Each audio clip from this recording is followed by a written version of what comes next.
Hello and welcome to Astronomy Daily, your go-to source for the latest and most exciting developments in the world of space and astronomy. I'm your host, Anna, and I'm thrilled to have you join me for today's cosmic journey.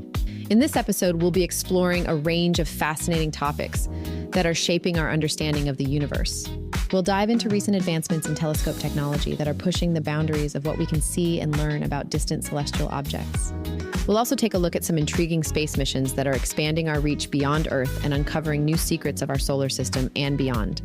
And of course, we'll delve into some captivating celestial phenomena that continue to inspire wonder and awe. So strap in and get ready for a thrilling ride through the cosmos as we explore the latest news and discoveries in the world of astronomy. Let's kick things off today with an update to a project that's well underway. Exciting progress is being made on the Giant Magellan Telescope, which is set to become the world's largest telescope when completed. The latest update from the project team reveals a significant milestone, the successful installation of the primary mirror into a support system prototype. This achievement marks a crucial step forward in the telescope's development. The primary mirror, spanning an area about half the size of a basketball court, is now undergoing a 6-month optical testing phase to prove the capabilities of its light-collecting surface. What makes this telescope truly remarkable is its potential power. According to Barbara Fisher, the primary mirror subsystem manager, it could deliver up to 200 times the power of today's best telescopes. The mirror's support system operates with nanometer precision, constantly adjusting the mirror's position and shape to maintain optimal performance. The Giant Magellan Telescope is a collaborative effort involving 14 research institutions worldwide, including the Australian National University. Construction is underway on the summit of Las Campanas Mountain in Chile, with the telescope expected to be operational by the early 2030s. This ambitious project, with a price tag of nearly $2.54 billion, promises to revolutionize our view of the cosmos, offering unprecedented image resolution over the widest field of view ever achieved. Next, there doesn't seem to be a day go by without SpaceX being in the news for one reason or another. And today is no exception. In a significant development for space exploration and national security, SpaceX has secured a massive contract from the U.S. Space Force. The aerospace company has been awarded $733.6 million for a series of national security launches. This contract encompasses 2 task orders under the National Security Space Launch Phase 3 Lane 1 program. The deal includes 7 launches for the Space Development Agency, or SDA, and at least 1 mission set for the National Reconnaissance Office, known as the NRO. These launches will play a crucial role in expanding the SDA's transport layer, a planned constellation of hundreds of satellites in low Earth orbit designed to provide global military data and connectivity. This contract highlights the increasing reliance on private companies like SpaceX for critical national security missions. It also underscores the rapid growth of space-based defense and intelligence capabilities.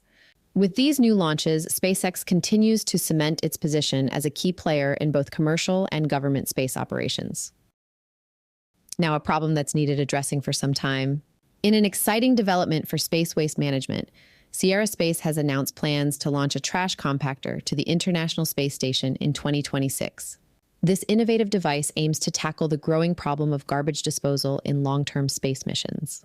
Unlike on Earth, where we can simply toss our trash, space stations face unique challenges in managing waste. The Sierra Space Compactor is designed to transform garbage into compact tiles, which could serve a dual purpose. Not only will this reduce the volume of waste, but these tiles might also be repurposed as additional radiation shielding for spacecraft. What's more, the system is capable of extracting nearly all the water from garbage for recycling, a crucial feature for conserving resources in space. This technology could prove invaluable for future missions to the Moon or Mars, where efficient waste management will be essential for astronaut safety and mission success. The compactor has a distinctive look as well, with some media outlets already saying the machine looks like Wall-E. It'll probably stick. Okay, moving on. Exciting new research suggests that we might be getting closer to studying our nearest stellar neighbors without leaving Earth. Planetary scientist Cole Gregg from the University of Western Ontario has conducted calculations indicating that material ejected from the Alpha-centauri system could be streaming past our planet. Using a simplified model of the Milky Way, Gregg found that a small fraction, about 0.03%, of objects expelled from Alpha-centauri might reach our solar system.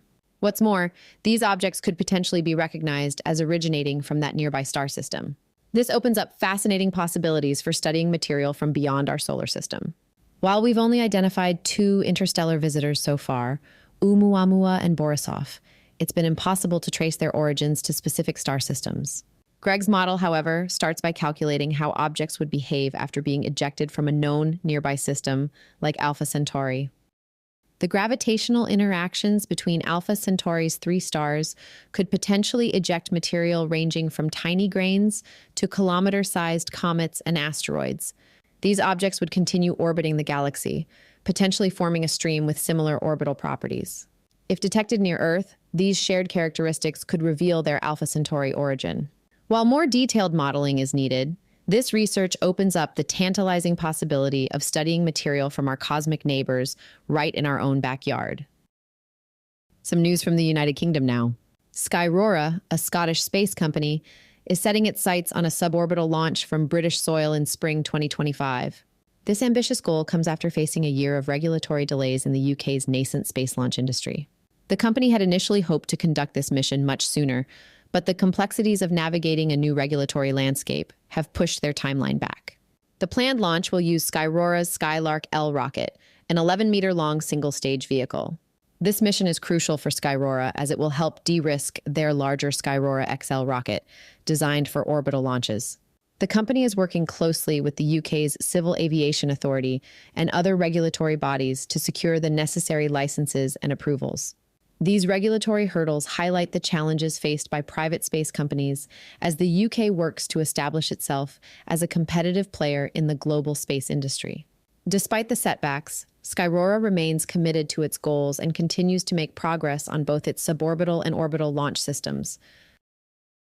And finally, today, as we look ahead to next year's celestial events, stargazers might want to mark their calendars for the Orionid meteor shower in 2024. Unfortunately, it's not all good news for meteor enthusiasts. The peak of the Orionids, expected this coming Monday, October 21st, will face significant challenges due to moonlight interference. A bright, waning gibbous moon will be present for most of the night, potentially washing out many of the fainter meteors. Despite this setback, the Orionids remain a fascinating event, closely tied to one of astronomy's most famous objects, Halley's Comet.